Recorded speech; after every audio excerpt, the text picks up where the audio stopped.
Kiek uždirba investuotojai? Šitą klausimą teko girdėti daugybę kartų, ypač iš šviežių investuotojų. Tai ką padariau, paėmiau visus istorinius duomenis, patikrinau investavimo mokesčius, įsijungiau kelias skaičiuoklės ir cento tikslumu paskaičiavau, kiek galima buvo uždirbti investuojant per pastarąjį dešimtmetį. Ir skaičiavimams naudojau pačias populiariausias dešimtmečio investicijas. You seem to be very popular. Oh, yeah, but by the way, I like to be called Fonzie. Prieš pradedant prašau spustelti like mygtuką, nes jeigu nepaprašau, tai daug mažiau kas ir paspaudžia, o kaip padėka su šią nuorodą, kuri veiks tik per kompiuterinės naršyklės versiją, su ją galėsite sekti mano virš 10% mokantį dividendinį portfelį, nuorodą taipogi rasite video aprašyme. Tai imam scenarijų, kuriame 5 investuotojai buvo ir yra draugai, kiekvienas prieš 10 metų suinvestavo po 10 000 į savo mylimiausią kompaniją. Tomas yra Apple fanas arba tiesiog negali ištrūkti iš šių ekosistemos, Mantas yra programuotojas ir yra pasipiknęs, kad daugybė jam reikalingų programų nėra pritaikytos Apple operaciniai sistemai ir darbui naudoja Windowsus, tai investuoja į Microsoftą. Julius svajoja apie elektromobilį ir jis yra įsimylėjęs į Tesla. Karolis yra serialų maniakas ir žiūri viską legaliai per Netflixą, kaip ir aš leidžiu per daug laiko. Na, o Rokui nepatinka nei Microsoft, nei Apple, nes jisai negali customizinti savo mobiliako taip kaip nori, tai jisai investavo į Google,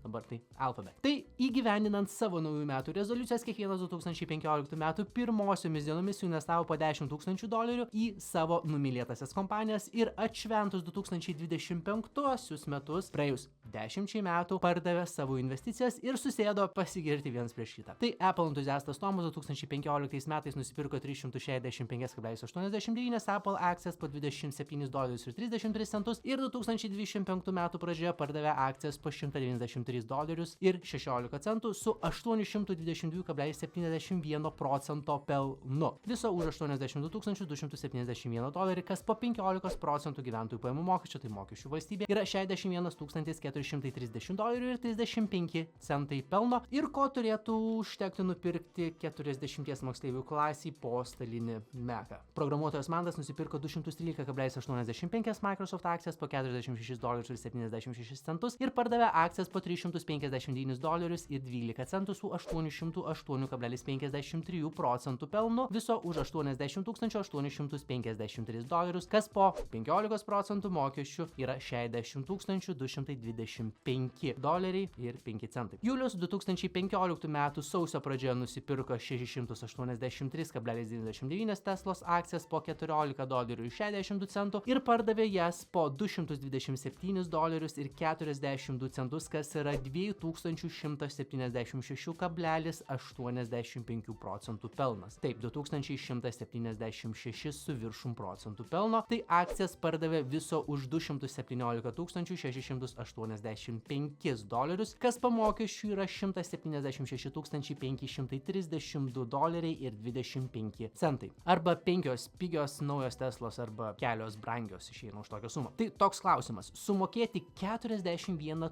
000, kiek daugiau dolerių mokesčiais. Aišku, mes mokėtume eurais, tai būtų šiek tiek mažiau iki 40 000, bet 40 000, sakykim. Tai sumokėti 40 000 mokesčių yra gerai ar yra blogai? Aš sutikčiau tiek sumokėti, jeigu tai reikštų, kad per 10 metų 17 kartų padidinčiau savo investuotų pinigų sumą. Ir žiūrim, ar kas perspjaus Juliaus ir Teslos rezultatus. Pavyzdžiui, serialų mėgėjas Karolis Netflix akcijas 2015 metais pirko po $49.85 ir nusipirko 200,6 akcijas ir pardavė jas po $988.26, kas yra $1706,33%, tai tokio dydžio pelnas. Viso už $170,633, na ir sumokėjus mokesčiams jam liko $136,538.05. Vėlgi 33 000 mokesčiams ir kiek mažiau už Tesla. Ir Rokas 2015 metų pradžioje nusipirko 382,11 Alphabet akcijas, tuomet gal dar buvo Google akcijas, tai pažiūrėsim, ar buvo Google, ar jau Alphabet, nes keitėsi. Tai nusipirko 380,11 akcijų po $26.17 ir 2025 metų pradžioje pardavė jas po $149.86, kas yra $634,34% pelnas, na, o atidėjus 15% mokesčiams $63,434 kapitalas sumažėjo iki $45,418.90 kapitalą ir čia yra jau po mokesčių, nereikėtų pamiršti, kad ir pirminiai 10 000 irgi niekur nedingo. Tai 61, 60, 176, 136 ir $45,000 pelno per 10 metų. Juliui Teslos gerbėjų paėjo geriausiai, 3,5 karto geriau negu Rokui su Google akcijomis, bet sakyčiau 10 tūkstančių pasyviai padidinti 45 tūkstančiais irgi nėra blogai. Tikrai nėra blogai. Tai paėmus šį penketuką, jis viso turi 480 143 dolerių pelną, arba jeigu kiekvienam išdalinti pelną po lygiai, kas tai būtų 96 tūkstančiai dolerių kiekvienam. Tai čia būtų kaip 10 metų turėti papildomą darbą, kuris mokėtų po 800 dolerių kiekvieną mėnesį, tai va tuomet būtų 96 tūkstančiai papildomai kišenė. Tik čia nereikia dirbti papildomai. Padarant tokį mini nukrypimą į šoną, jeigu šis draugų penketukas turėjo 6 draugą, kuriam pritruko drąsos investuoti ir kuris nusprendė laikyti savo 10 tūkstančių koinėje, arba kaip sako, pačių žinių pagalbėje ar taip toliau ir panašiai, tų 10 tūkstančių perkamoji galia sumažėjo iki 6531 dolerio, kadangi pastarųjų 10 metų vidutinė infliacija Lietuvoje buvo 4,17%. Tai kiekvienais metais po minus 4,17% nuo laikomų 10 tūkstančių. Net su prasčiausiai pasirodžiusiomis Google akcijomis turėtumėme 5,5 karto daugiau. Tai paskaičiavome, kiek uždirbo investuotojai ir kiek sumokėjo mokesčių valstybei, bet yra dar ir kiti su investavimu susiję mokesčiai, nes akcijų pirkimas ir pardavimas kainuoja ir taipogi kai kurie brokeriai dar taiko ir papildomus mokesčius, bet ne visi. Dabar paskaičiuojam, kiek kiekvienam investuotojui kainavo įsigyti ir parduoti akcijas. Ir čia skaičiavimams naudoju vieną iš savo naudojimų Freedom24 brokerio mokesčių, kuris taiko už akcijų pirkimą ir pardavimą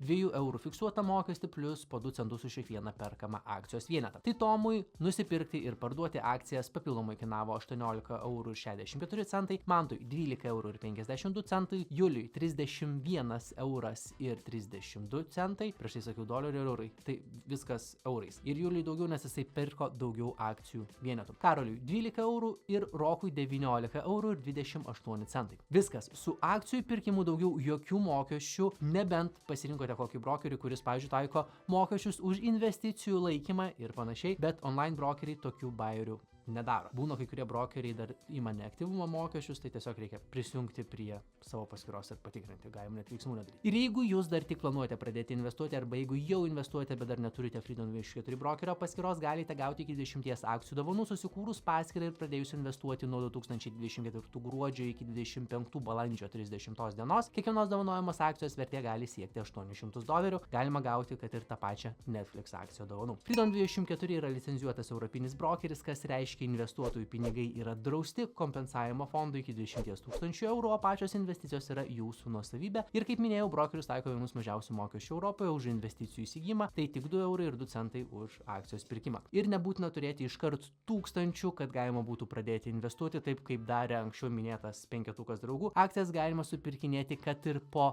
vieną ir ne visos akcijos kainuoja 100 eurų, kai kurios kainuoja tik 10 eurų. Promo kodus gauti 20 akcijų dovanų ir Freedom24 registracijos nuorodą rasite video aprašyme. Čia bus video gidas, kaip susikurti paskyrą be klaidų per 10 minučių, sėkmingų investavimo ir pasimatome kaip visat pirmadieniais, ketvirtadieniais ir kartais sekmadieniais.